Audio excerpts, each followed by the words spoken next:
call the meeting to order. We're going to ask Councilman Cook to lead us in prayer, Councilman Pat Lewis to lead us in the pledge. We meet to serve our community, to use our resources wisely and well, to represent all members of our community fairly, to make decisions that promote the common good. We recognize our responsibility to the past and to the future, and the rights and needs of both individuals and community. As trusted servants, we seek blessings on our deliberations and on our efforts here today. May we act wisely and well. Amen. Amen. I pledge allegiance to the flag of the United States of America, and to the republic for which it stands, one nation, under God, indivisible, with liberty and justice for all.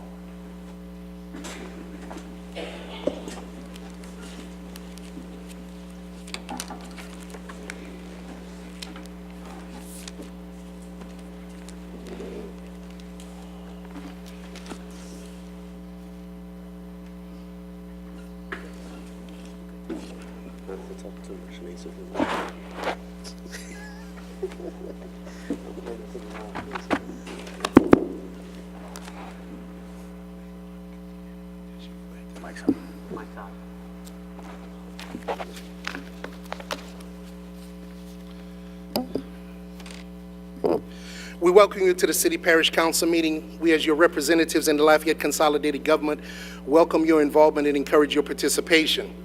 This meeting is a public hearing. If you wish to address the council on any item on this agenda, please fill out a blue request to address the council form, noting the agenda item number. The blue form is available to you in the foyer and should be submitted to the council clerk, Ms. Veronica L. Williams, seated to my left in the middle prior to the call of the agenda item. It is important to fill out the blue form completely and note the specific agenda item number about which you wish to speak. If the card is not completely filled out or is not legible to the clerk, you will not be given the opportunity to speak. If you have materials you wish to submit to the council, please give those to Ms. Williams along with your blue form. In an effort to allow everyone to be heard, the 5-minute rule will be in effect. Speakers shall refrain from debating, personal attacks, and from making confrontational or derogatory comments. I'm requesting that the first row to my left be used for media only. Lastly, food and drinks are not allowed in the auditorium, and all phones and electronic devices shall be silenced from this point forward. I'm also requesting that anyone who approaches the council state their name and title for the official record. Meeting procedures are by resolution and not by Robert's Rules of Order. Documents, including agendas, ordinances, resolutions, and minutes related to this meeting are posted online at www.lafayettela.gov or refer to the web address on the top of the agenda. The council encourages your involvement and participation by volunteering for boards and commissions. If you are interested in finding out which board suits your interest, please call 291-8800.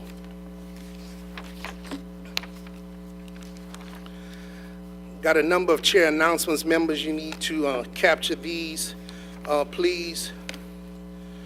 First of all, item number 6, Resolution 47, 2017, declared holidays for LCG employees, has an amendment to change an incorrect date for Memorial Day. That will require an amendment. Item number 14, Ordinance 212, 2017, Cooperative Endeavor Agreement between the parish and the 15th Judicial District Court is being deferred to the November 21st meeting. That is being deferred to the November 21st meeting. Also, I would like to wish Teresa Elberson, Library Director, a happy birthday, which she will celebrate on Wednesday, November the 15th. Happy birthday. Members, if you would oblige, the next presentation I'm going to actually go down to the floor for this particular presentation, and I think it's something that you're going to really enjoy.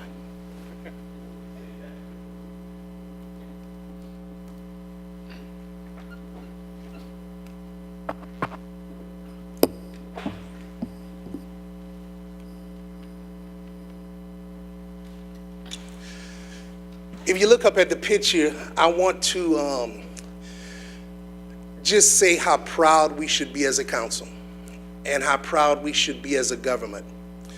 I had the honor, along with our assistant clerk, Joseph Gordon Wilkes, had the opportunity to attend the Louisiana Municipal Clerks Institute. And during that time at the Institute, our clerk became certified as a Louisiana Certified Municipal Clerk here in the state of Louisiana. And that's not easy to do, so let's give her a hand, please.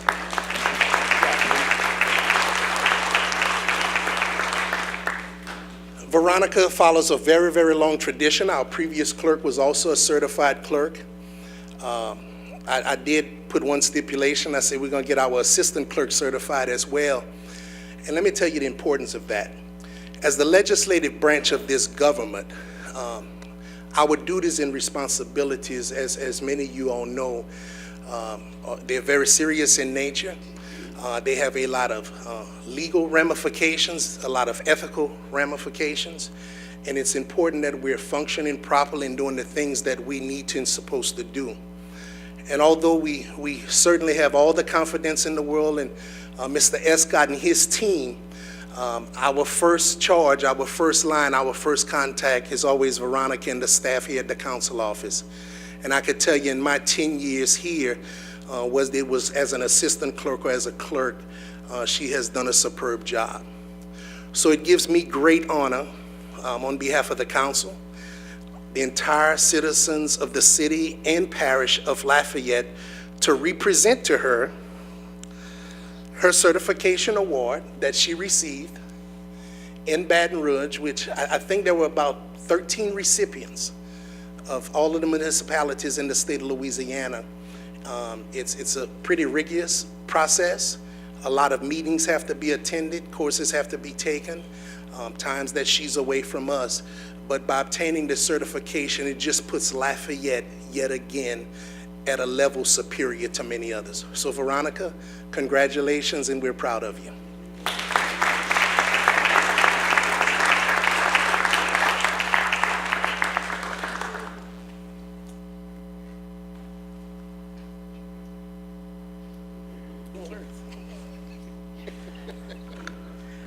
Well, I would like to, it was a long process, a lot of meetings, and I am on the executive board as well of the Louisiana Municipal Clerks Association. But I would like to thank the council members, the staff especially, for their support. And if we could be of any assistance to you, please let me know. Thank you.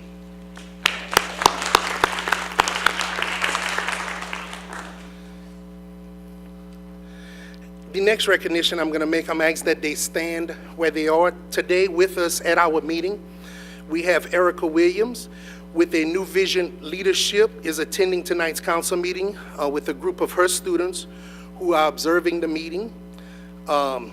They will be here to see all the things we do right and of course all the things we do wrong and certainly prepare themselves to be in these spots one day. So we want to recognize New Vision Leadership and thank them for being here. Congratulations.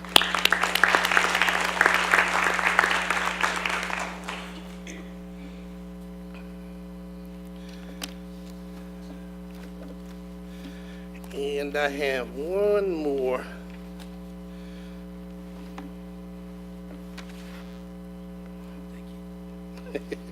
Not for you. Many of you all know that Lafayette has experienced its fair share of violence, negative acts, unfortunate situations. And sometimes it just makes you want to say enough already.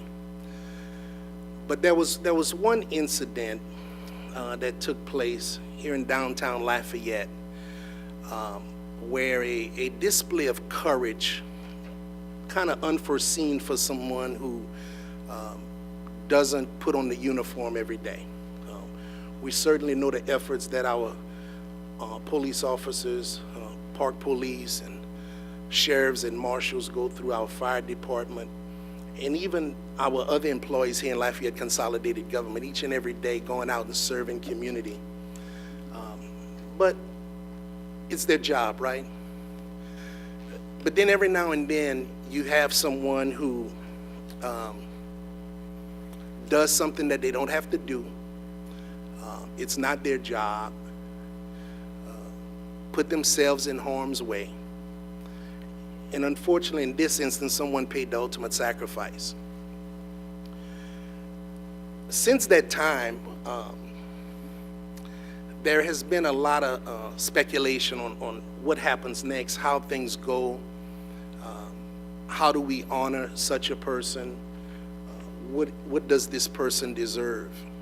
And I don't think there's anything that is appropriate or worthy of honoring someone who took this act, who put themselves in harm's way, and within that time, they lost their life. But today, his family is here with us. As we just ended the month of domestic violence observation in October, as this young man was celebrating his mother's birthday, ran across a situation where a domestic violence act was being perpetrated. And he stepped in. Could have kept walking, could have turned away, could have said it's not my business, but he stepped in. And because of that, his life was taken. And his family now lives with this each day. So we felt it was appropriate. I had many people reach out, and there were some things being put into the works, but it became evident as people started to reach out and wondering, what are we going to do? How will Lafayette display itself? So we felt appropriate to honor this individual. And I would like to present a couple of awards. His wife is here tonight. His sister and other family members are here. And I'm going to ask Kelly to come forward, and Shayna, please come forward at this time. And have a couple of awards we'd like to present. Lafayette City Parish Council Distinguished Citizen Award presented to Christian Chasson, and posthumous recognition of important contributions to the betterment of our community and the quality of life of all citizens. This certificate commendation is presented on behalf of the total community as a means of expressing deep gratitude. It represents Lafayette's official recognition of unselfish efforts which have made this city and parish an even better place in which to live. Presented with gratitude on the 7th day of November, 2017. In addition, he's become this hero, right? The Good Samaritan, as you all like to refer to him. So we also created the Good Samaritan Courageous and Heroism Award. The Lafayette City Parish Council posthumously recognizes Christian Chasson for his efforts in being a good Samaritan and a courageous hero. The Lafayette City Parish Council honors Christian Chasson's selfless actions during the early morning hours of Saturday, August the 12th, 2017. Coming to the aid of a fellow citizen in distress, and in doing so, falling victim to a senseless act of violence. His example of courage, gallantry, and service to fellow mankind are befitting of this award. Presented with gratitude and appreciation on this 7th day of November, 2017. I realize, and this council realizes, this government realizes that framed certificates would never, ever replace the man that I have read about, the college graduate, the father, the husband, the great community guy, the head of his business fraternity at the university, and the list goes on, the oldest sibling. But we would hope that this at least gives you some assurance that he will forever be known here in Lafayette as the courageous, I would prefer saying Great Samaritan.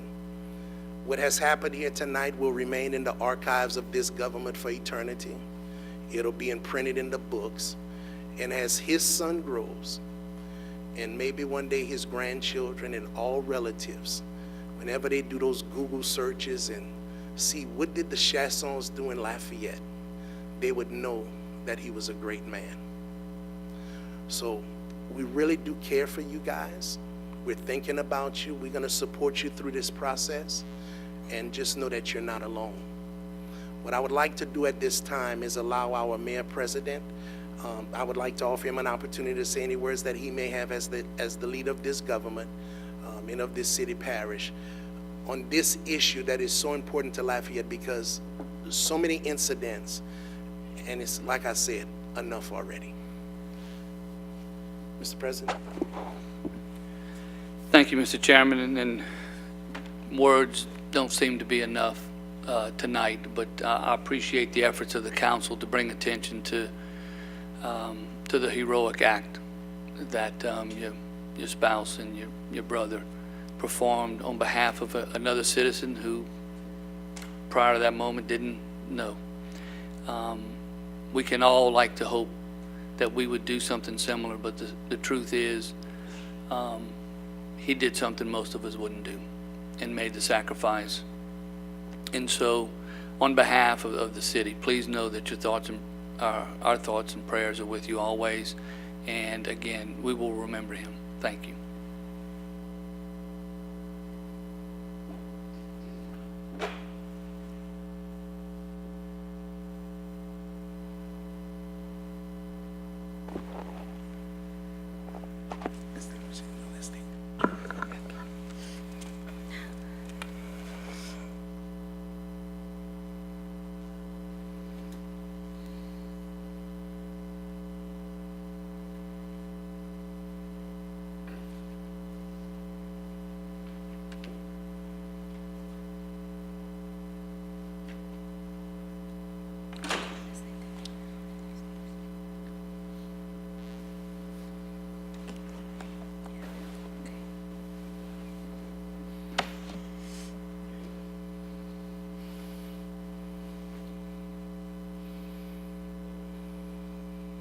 The night that Kristen died was extremely traumatic for our family.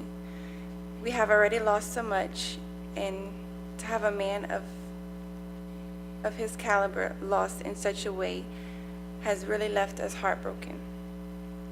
Can you just imagine, 31 years old, a UL graduate, president of his business fraternity, a father, a brother, a husband, a friend, a child, and a man of God?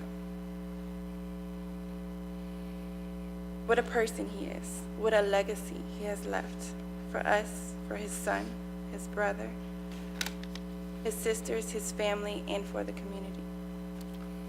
Kristen chose to do what several people around him failed to do as a human being.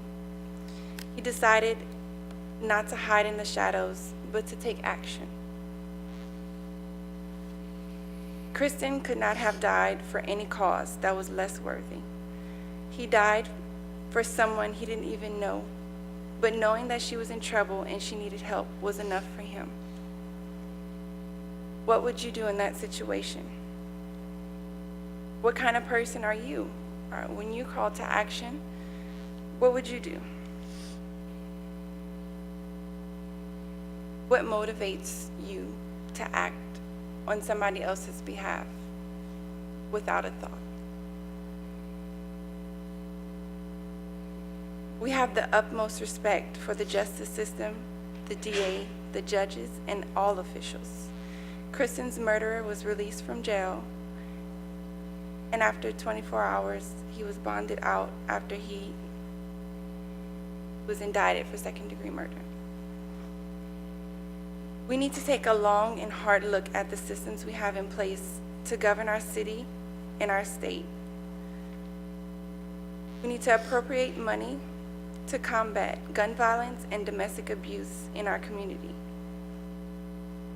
and harsher punishments for those who use guns to harm people and individuals that abuse others.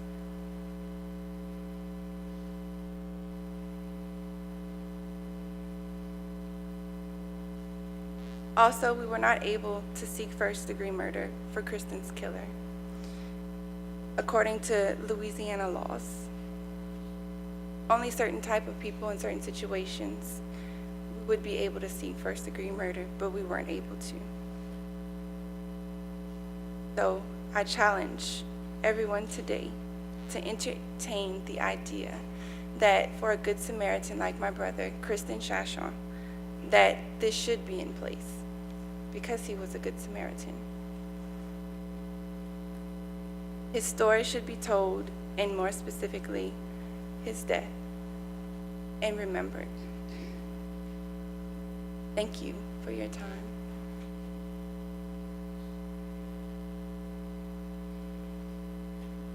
I just wanted to thank everybody for this day, for remembering him, for honoring him. I can't thank enough people for the support that we've all had. The support has been amazing, and we appreciate it in so many ways. We wanted to thank you, Mr. Boudreaux, for speaking on our behalf today and on Kristen's behalf, and just continue to pray for us. And we have an amazing support group here tonight as well, and we thank them for showing up. I'm just proud of everybody for having the courage it takes to talk about this, because it's really hard. But we really loved him, and we still love him.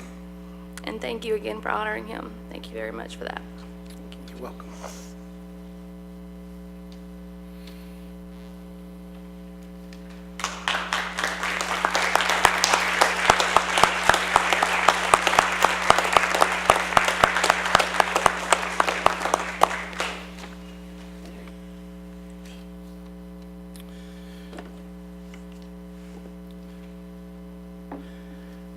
We're going to now move to other council announcements.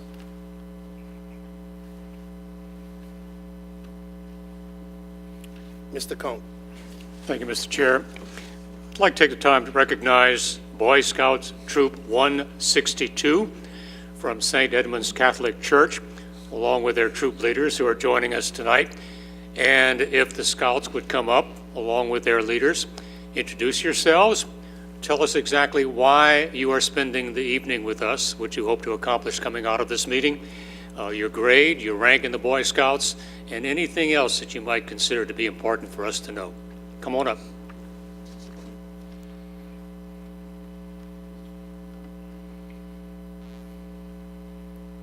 Thank you, ladies and gentlemen. My name is Scott Rochelle. I'm the Scoutmaster for Troop 162.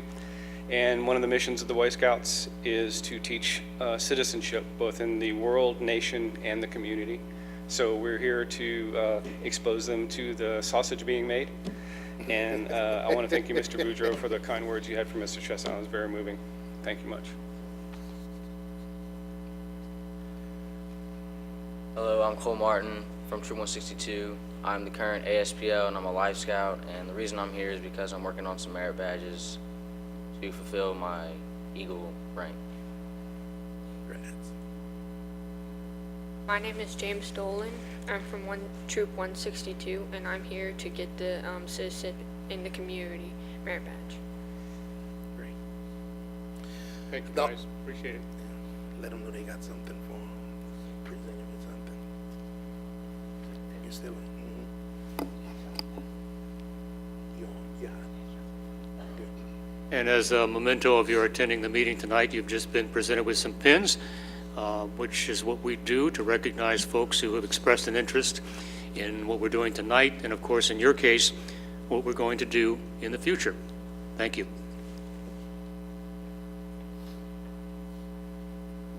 Thank you, Bruce. Now we're going to move to the Executive Mayor's President report. Oh, I'm sorry. Another council announcement. I apologize. Councilman Terrio. Yes, thank you. As you all know, last Wednesday, we had a substantial amount of rainfall in the southern areas of Lafayette Parish that experienced anywhere from 4 to 8, 9 inches of rain.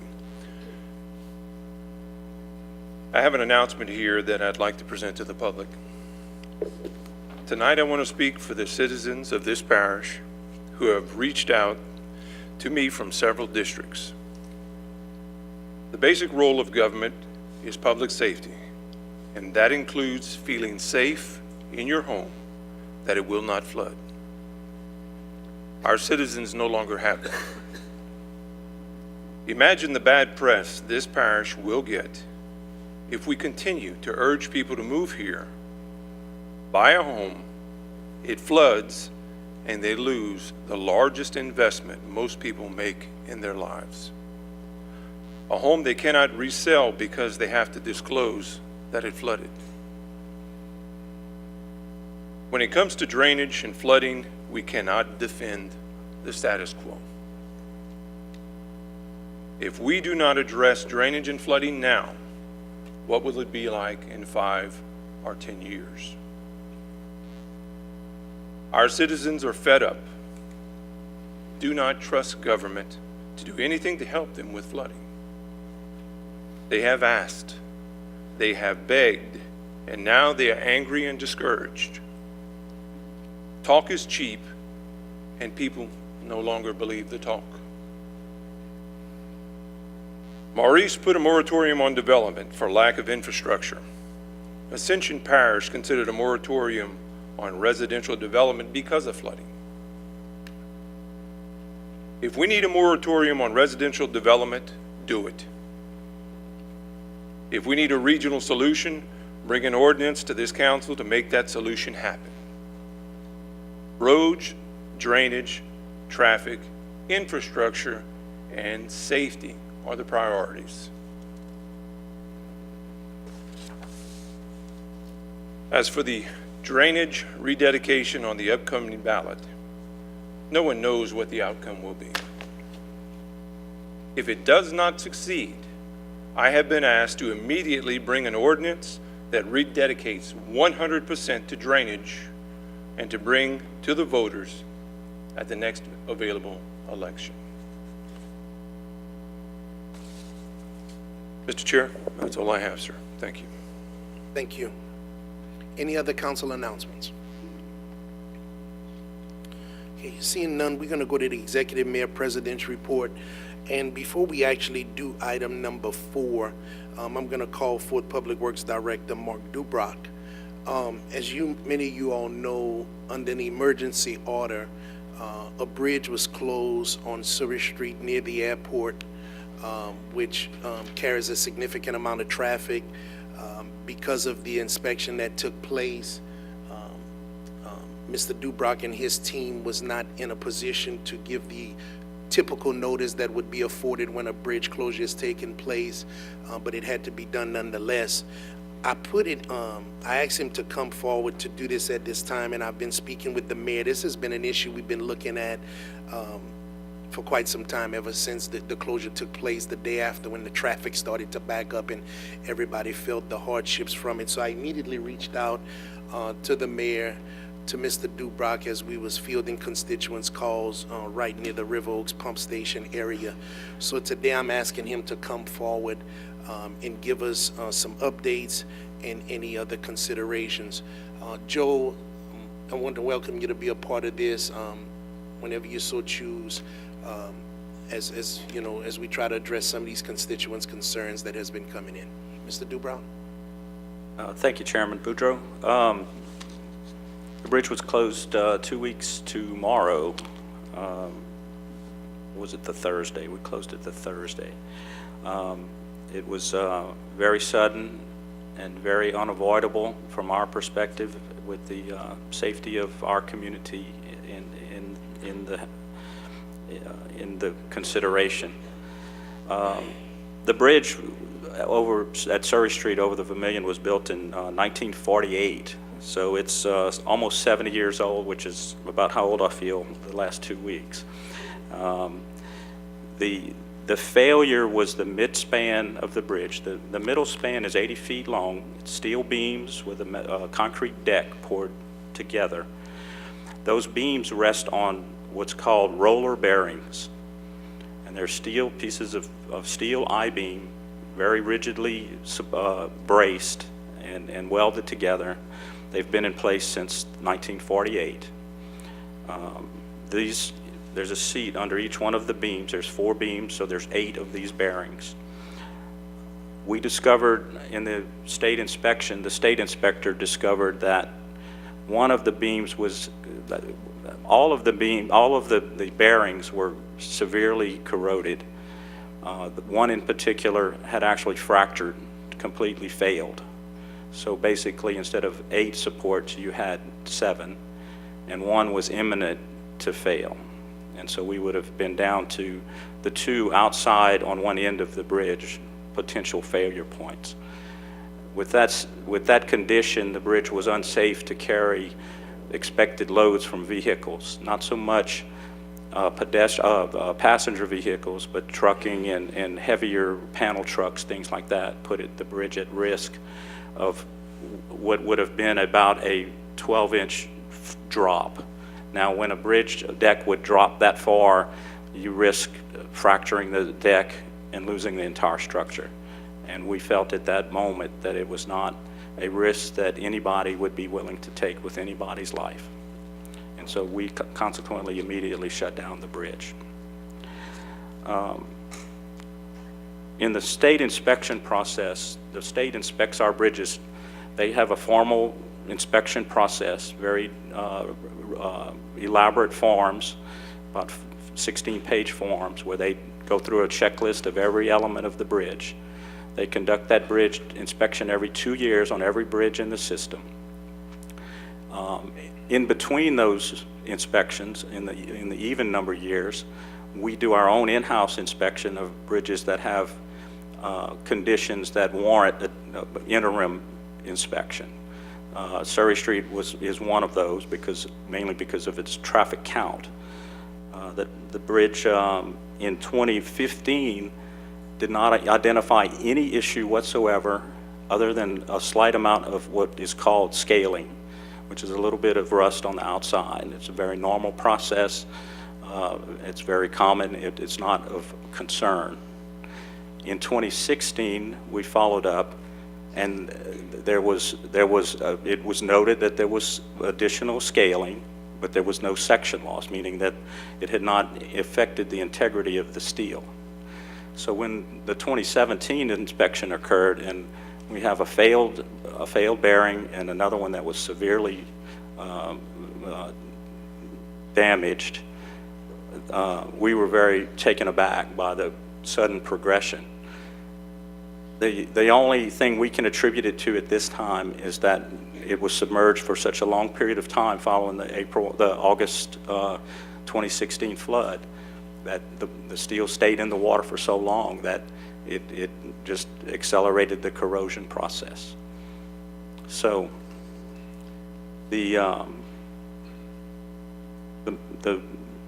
what's happened since, we tonight assigned a professional services, recommended a highly qualified consultant to come up with a plan and specifications to do the repairs needed on that bridge. So they will proceed immediately with that work. We expect that to take anywhere from 4 to 6 weeks.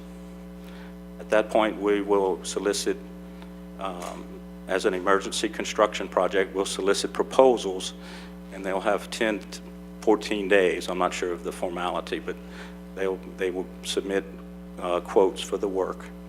We won't have to, by invoking emergency status, we will not go through the full 30-day advertisement process.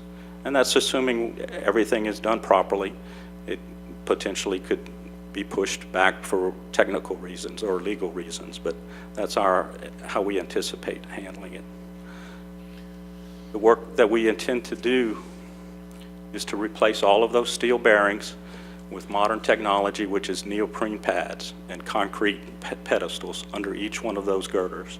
Now, all this work has to be done from a barge underneath the bridge. We'll also, the work I'm describing is for the middle span, the 2 outside spans, there are 3 spans to that bridge. We'll replace those bearings as well on those beams, which are smaller structures. So those will all be replaced. We have some other issues with the bridge. We're going to bring the bridge up to its best condition that we can. It's an elaborate repair job. We are strongly considering, and it's probably unavoidable, that we will sandblast and repaint the entire structure underneath. We anticipate the cost of that work to be about $500,000. We think the total construction is going to require 5 to 7 months, So we think the bridge will remain closed for 6 to 8 months total. We will certainly update that. If we can figure out a way to incentivize a faster process, we'll do that. Of course, schedule is always a time and money thing. So we will bring that to you if we have viable options to that.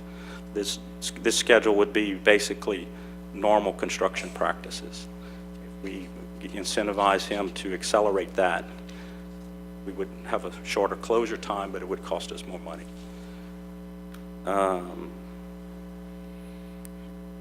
We expect that the work that we will do will extend the bridge life for 30 more years, at which time the bridge would be 100 years old and have had a very full and successful lifespan.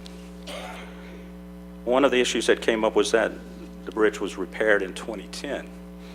When we acquired the bridge, we actually acquired the bridge from state DOTD in their, and I don't remember the name of the program, but when we extended Ambassador Caffrey as a state highway, we had to trade off miles, equivalent miles of roadway, and we picked up that section of roadway with the bridge. So we picked up this structure from DOTD, and I believe that was in 07 or 08. But in 2010, there were some issues with these bearings from wear and tear. What happens is the heavier trucks rock the bridge as they cross, and so those bearings tend to shift. And so we had several that were rotated out of position and needed to be straightened up. But at that time, we did some of the work from underneath without having to stop traffic. The total closure for that project was 2 months, and it was at a cost of about $320,000.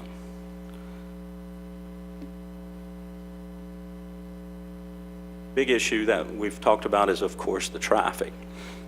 The traffic count on that bridge was 16,000 vehicles per day. We're estimating that 10,000 vehicles per day are going through Pinhook, the Pinhook Thruway intersection. That would be additional to what its county is prior to this. So at peak times, we're basically using numerical analysis, estimating that in the afternoon and in the morning, there's 1,000 extra vehicles going through that intersection than it was 2 weeks ago. So naturally, it's causing extensive congestion down the highway, down Pinhook. The complexity of the roads system is such that you can't turn left from Pinhook onto the thruway, so the drivers are forced to go onto University. If they're wanting to go on Highway 90 South, they have to go to University, make the J turn at the highway, and then get to Surrey Street. That's would be the motion to get to the airport or to the school board office. We've, of course, looked at alternative routes. As you go down the highway, you have 14th and Taft. And Taft, unfortunately, doesn't go all the way to Surrey Street, so it's not a direct detour. You'd actually have to detour through neighborhoods, and we felt that was not appropriate. If you go down to 12th Street, that one doesn't have a signal at the southbound lane, so then you'd have major issues there to try to force that traffic, and it'd be a stop signal intersection. And then Louisiana Johnson Street, as everybody knows, is already barely functional and due to the congestion there. So we don't have a viable alternative for detouring. We've looked at the timing. The timing is actually, we control it on a direct interactive basis. We can change it from our offices, extend time on one leg. If one leg is backed up more than another, we can actually manually change it. Problem is, when you add signal time to one direction, you take it away from the other. So we have severe congestion on Pinhook, but we have super severe congestion going down the thruway. The level of service of the system was an F prior to this, so I guess it's an F minus. It's a hard situation, and there's no real relief that we've been able to come up with. We had some issues with signing. We looked at it again, we went out and rode the detours, and we did add some signing, add some suggestions. We actually have come up with some additional things we may be adding just to clarify the detours that are available, or to that complex thing from Pinhook, crossing the thruway, going to University, taking University to the bridge, and then onto Highway 90 is complex, and it's easy to get lost, I think. So we'll try to do a better job of signing that. With that said, I think that's about where our thoughts are about it. We certainly entertain any ideas from the public. The traffic is going to settle down somewhat because people will find alternative routes to get to where they need to go. They'll be more familiar with the options that they have, as limited as they may be. I'm gonna, and first of all, let me say thank you.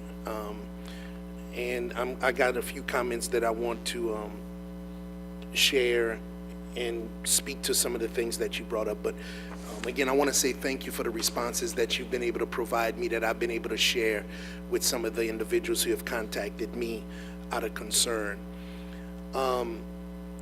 You're absolutely correct. In 2009, 2010, this council did an emergency ordinance for some concerns that was there at the cost that you stated.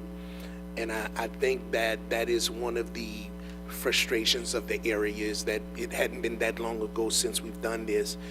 For the life of me, and I know in talking to the engineers, the timing is just, it escapes us, I guess, because of the way the inspections happen. To say that when it happened, coming out of that flood water, is about the only thing that can, I guess, be applied to it at this point, because the inspections were in fact taking place, and we were looking at those things.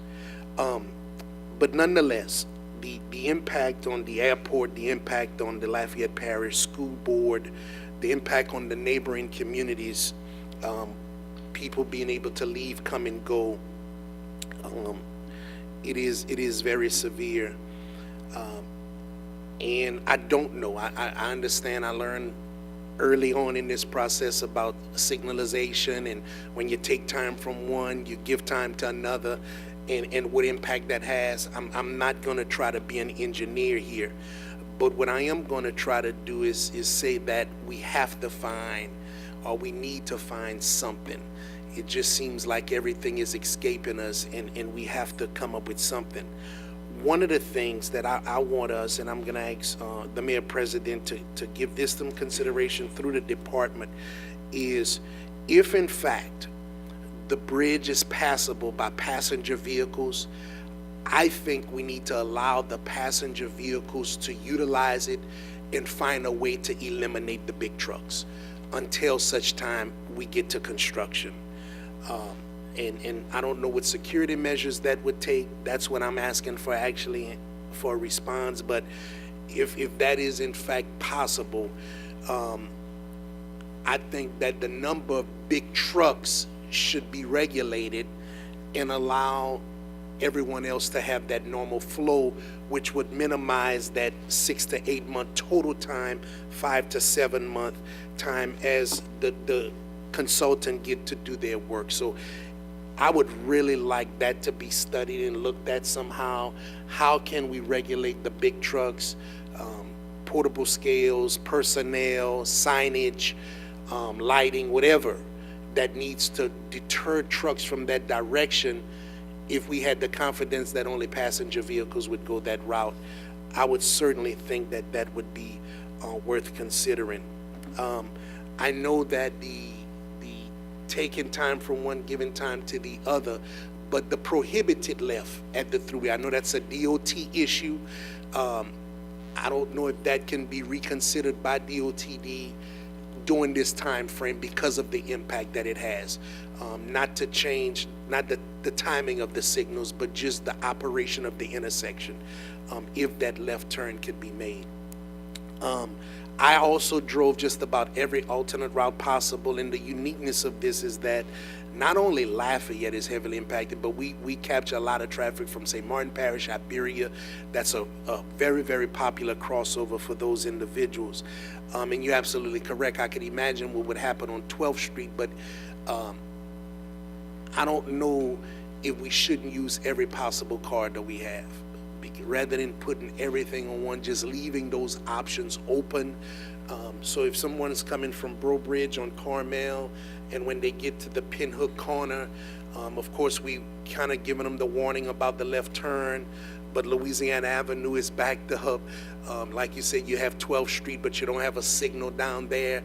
I would hope that we could consider temporary fixes. Is there something that prevents us from signalizing 12th at the thruway on the southbound side to correct that issue, so we won't have that backlog that you referenced? So I just would like to see everything on the table, nothing comes off, and that we vet and explore everything to try to bring some level of resolve to this. So those were just a few things as far as alternate routes, utilizing everything we have, signalizing an intersection that's not signalized, even if it's temporarily, for whatever reason that one is not, allowed left turn function at the thruway coming off of Pinhook, so that people would not have to go down to University and maybe get some relief there, and the opening of the bridge until such time we're ready to go forward, if we could find a way to keep the big trucks off. So I would like those things considered. Joe, your mic is on at this time, if you'd like to just add to this. No, thank you, Mark, for the update, and certainly, Mr. Chairman, we will have internal conversations about that and certainly consider all of those things. And I'll say that we have discussed all of those things, and so I need to prepare something for you to go through that discussion with us, but those options are typically not, they all have issues, and I'm not optimistic about opening the bridge because the pedestrian, the passenger vehicles threaten the bridge structure, and what may be possible is maybe we can do something as a temporary bracing of it, but I'm not optimistic as to that. But we'll look at that. And I and appreciate once we that. have the consultant on board, Right. we'll get some good input from him. And this is the thing, I totally appreciate that. I'm okay with that. If there could be some reinforcement done Yeah. temporarily that would get to the comfort. Let me just share with you what happens is that when we allude to the fact that passenger vehicles can pass, but we're not going to allow them, people don't receive that well. So either we're going to have to say the bridge is not passable for the purposes of safety and just be clear. But I think when we regress to saying that it could be passed, but we have these concerns, that's what I don't want to, that's what a lot of people have been calling about. So if it's not passable, Well, and we then- could show it and we shut it down, it is what it is. But I think some people got hung up because they captured this release saying that, almost saying, not verbatim, but if it would not be for big trucks. And I don't know that that was the case, but we're going to have to be very, very clear so that we could have something to stand by. But whatever you could look at is appreciated. Well, I'll tell you that was my misstatement. We would have considered that. And I mean, we would have done that if that was a viable consideration. And Okay. we truly felt that it was endangering everything to put any vehicle on that structure. And certainly the last thing is, as it relates to all of the emergency declarations, Yeah. whatever assistance is needed with that, certainly don't hesitate. And keep in mind that we have the ability to call special meetings if necessary. Okay. So let's not have any time wasted waiting for dates.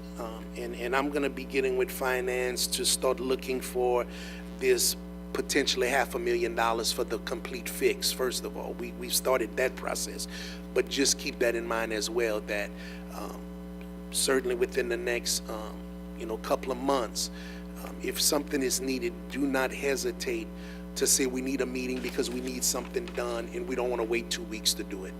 I took that for granted. I know that we truly know your concern. We share your concern.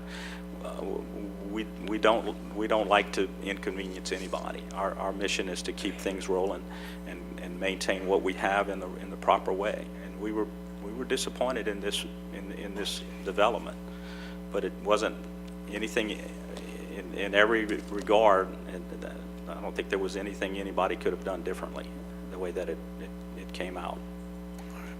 Thank you. Yet anything else, Mr. Rubio? Mr. Terrio? Mr. Dubrock, you'd mentioned we're looking at $500,000 for the fix on this. And how long did you say that was going to be out of service when you guys? The total 6 to 8 months. Okay, 6 to 8 months.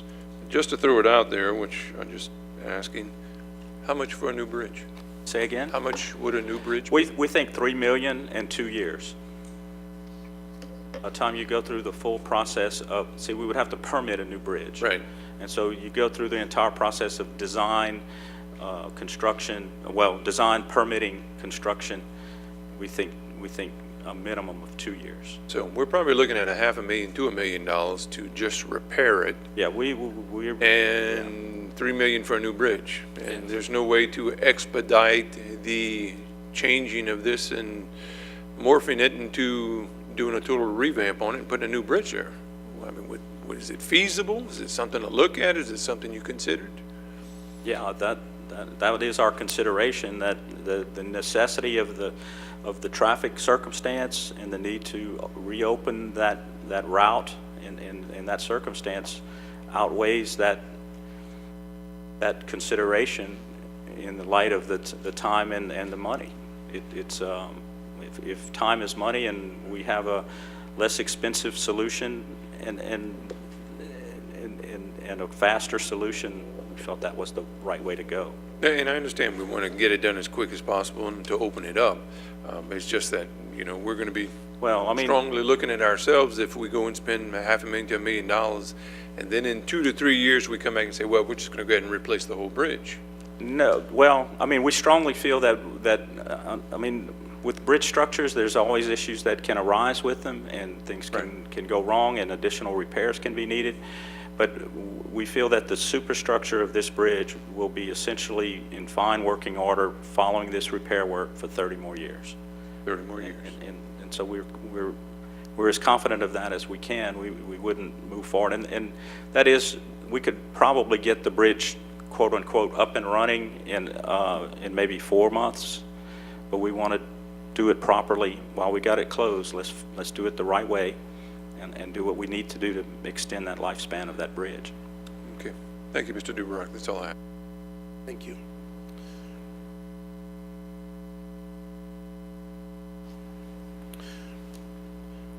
Now we'll clearly go into the Mayor President's report, Mr. Rubin. Thank you, Mr. Chairman. The first item is requirement of the legislative auditor that we provide to the council a budget to actual comparison of major funds. We have provided that to each of you for your review, and that if in the review there is any deficit spending, that whatever corrective actions would be needed to fix the deficit spending, but there is no deficit spending. So it's a clean budget to actual comparison for your records. The second item on the President's report, I'll bring Thomasina forward for some bid recommendations.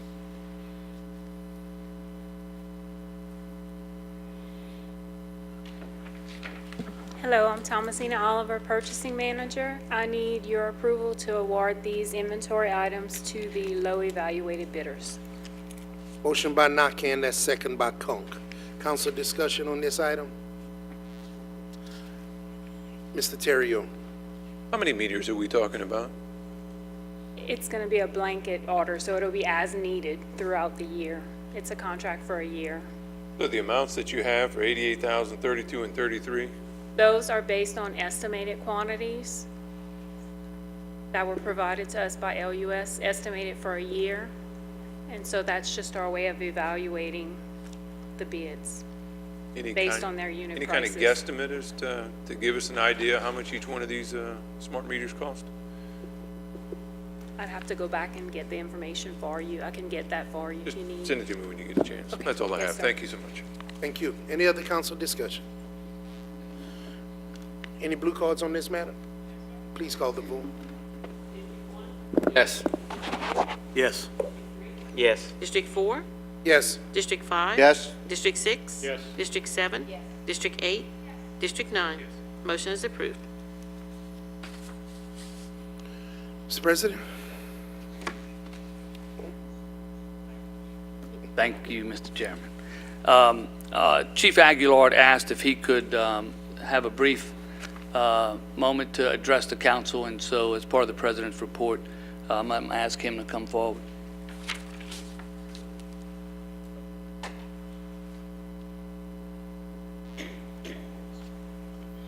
Good evening, everyone. Thank you, Mr. Mayor President.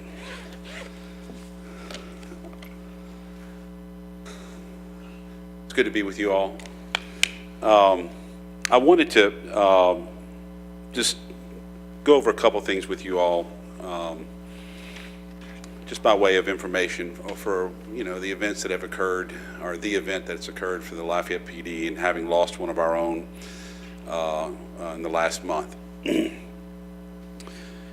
It's occurred to me as I sit in the back often in these meetings, I've often asked myself, why would anyone want to be a member of the council? I can tell you that it's a question I've asked a couple times, and sincerely, it occurs to me that it's got to be it's a tough job.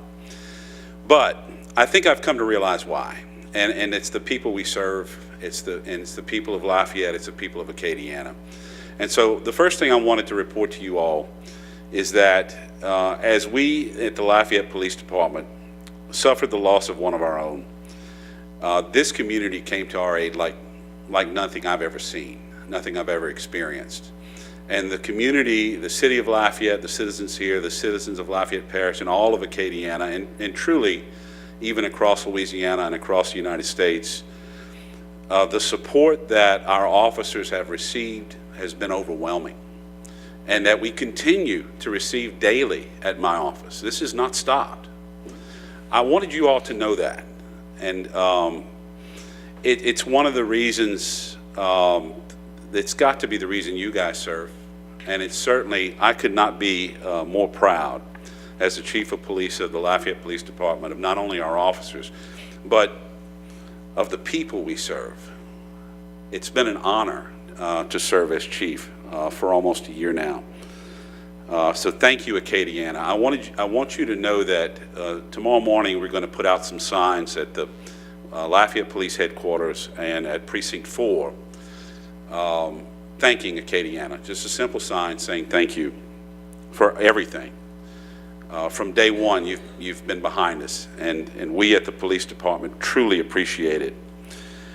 Another thing I wanted to bring up is the Lafayette Police Department's Fallen Heroes Fund, which was set up through the foundation, the Community Foundation of Acadiana. I know that you've probably heard a bit about it. Myself, Deputy Chief Reginald Thomas, Mayor President Robideau, former Parish President Durrell, and Mr. Raymond Hebert from the foundation serve as chairman of that fund, or serve on the board of that fund. The fund was set up several months ago as a means of addressing any issues the families of a fallen officer might see. And it was something that we'd hoped we'd never have to use. It was something that was still very fluid, although it is together and it is in place. We were still looking at what needs might occur. Well, now that the event occurred and we've suffered the loss, that fund has come into play much sooner than we ever anticipated. I'm proud to report to you all that as of this weekend, well, let me go back. After the Middlebrook funeral, the board met. We also met with the financial advisor to the Middlebrook family and tried to determine what the initial needs of that family would be.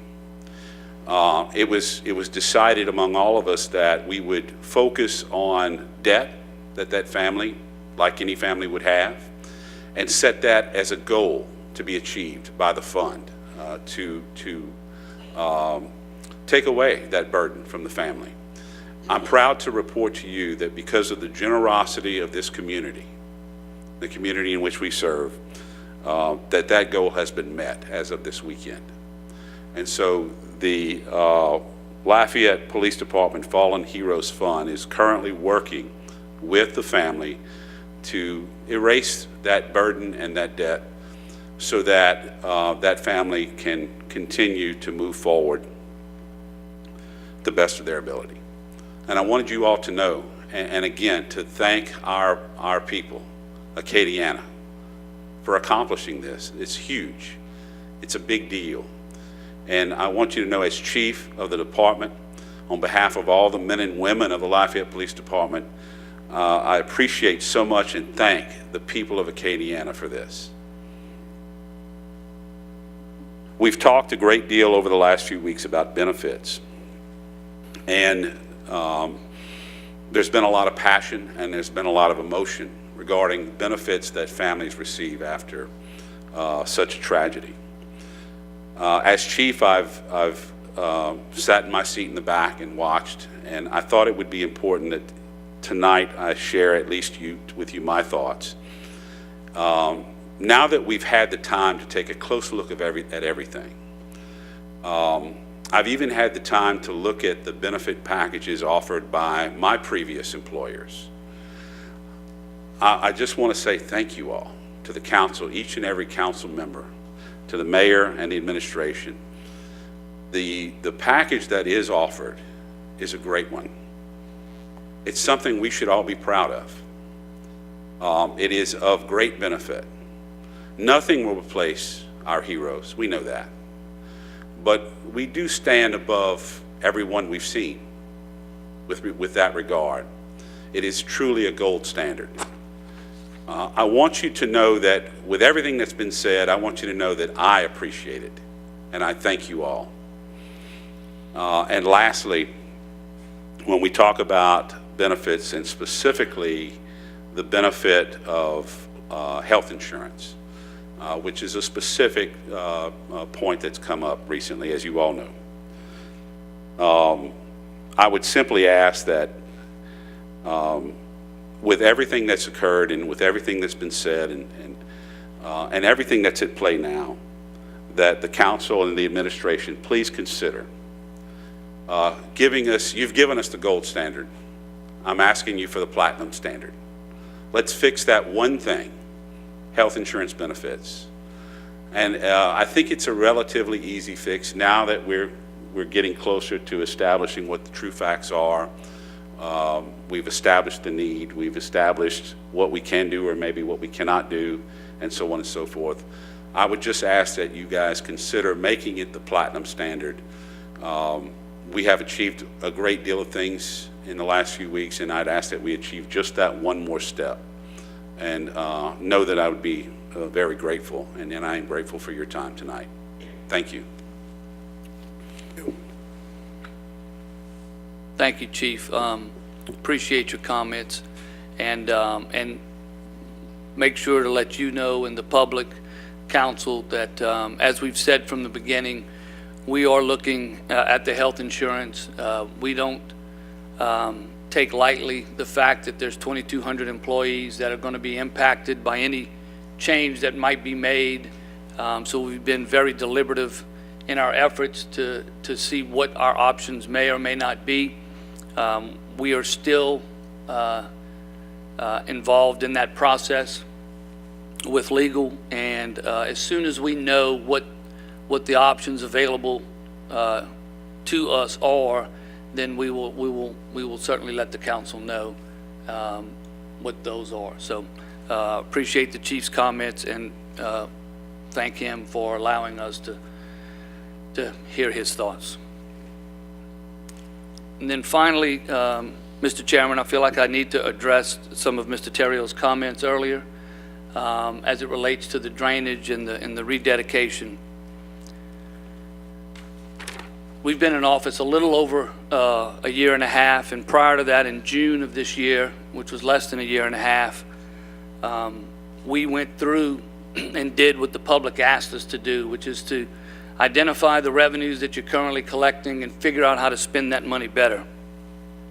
Mr. Terrio talked about introducing ordinances, and for the last 10 years, he could have introduced an ordinance to rededicate funds to drainage or anything else that he thought was important. We did it in less than a year and a half.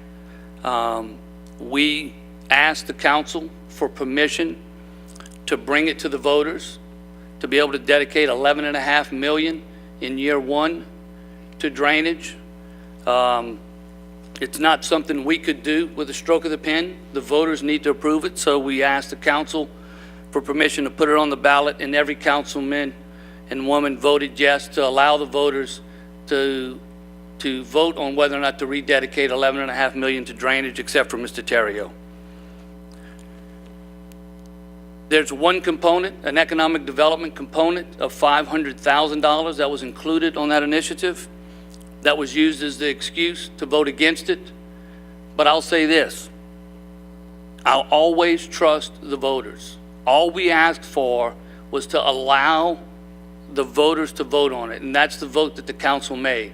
It's on the ballot. It's available for the voters to go on November 18th and to make that vote. And then, depending on the outcome, we'll then decide what the next steps are. But it is an opportunity to address the drainage. It is something that we worked really hard to find existing tax revenue, to try to figure out and work towards the beginning of a solution for our drainage issues. And it is before the voters on November the 18th. Thank you. Thank you. Mr. Mayor, you brought up the actions of the council, and let me say this, because I voted to support that. And I've always found the comfort in voting yes to allow something to go to the people is giving the people the greatest power there is, to let them decide. Often people imply that we made the decisions. But with that said, when I voted yes, not only on this rededication, but on a rededication of the previous administration, I acknowledged the importance of the health unit, because a significant amount of this money is coming from that particular millage when we rededicate. And the first time we did it, I talked about Lafayette had just got labeled as the happiest city in America. And I said, why don't we become the healthiest city in America? And the services of the health unit, and I'm gonna just bring up one point, is that the Public Works Director shared with us, more than likely, it haven't been proven yet, it hadn't been studied, but more than likely it was the conditions of the water that the bridge sat in that caused the erosion to the steel that got us in the current situation we're in. And lo and behold, the health unit, one of the responsibilities of the health units throughout the state of Louisiana is water quality. I often tell people that, you know, you don't see a whole lot of outbreaks. You don't see any outbreaks in Lafayette. And part of that is because of our health unit and our healthcare services in general. But one of the issues that the health unit addresses, they have the ability to test water quality that we drink, that we swim in, that we bathe in, to determine its quality, and they could look at those waters. So as we rededicate, I'm more than happy to, kind of in your words, allow the citizens to see how we spend our money better. But know that today is drainage, yesterday it was something else, and tomorrow is going to be something else. Rest assured. We still have a depleted police department as it relates to the number of citizens we have in the city of Lafayette, the special events and occasions that take place in Lafayette, and our ability to do specialized type operations in crime suppression. Okay? And we've been capturing a lot of bodies lately. Not quite getting the attention of flooding. But for some people in some communities, I promise you, it's very important, especially when it's in their backyards. So this idea that we only address one thing, we better become diverse if we plan to stand a chance at all. Mr. Terrio. Thank you. Just to follow up, Mr. Robideau, before your time, I had brought up numerous times about the money sitting in a bunch of funds. Did not have the support of the council at that time in order to move it. So that's why it was never brought forward. You can go pull the minutes, you can go pull videos where I've addressed numerous accounts with substantial amounts of money, to the point where this council ad nauseum have heard me do it over and over again. So without the support of the council, it does not get done. Again, with respect to this, my job as a councilman is to speak and represent the people who elected me. And they're the ones that gave me the information to move forward. Numerous people, more than I can count, more than any one of us want to talk to in a week's time. It's been happening over and over again. And like I said, I don't know what's going to happen with this thing, but I am being directed by the people who have elected me. This is their wishes. It's my job to do what they want to do. What a novel idea. So that's all I have to say. Thank you. We're going to move to resolutions. Again, this is a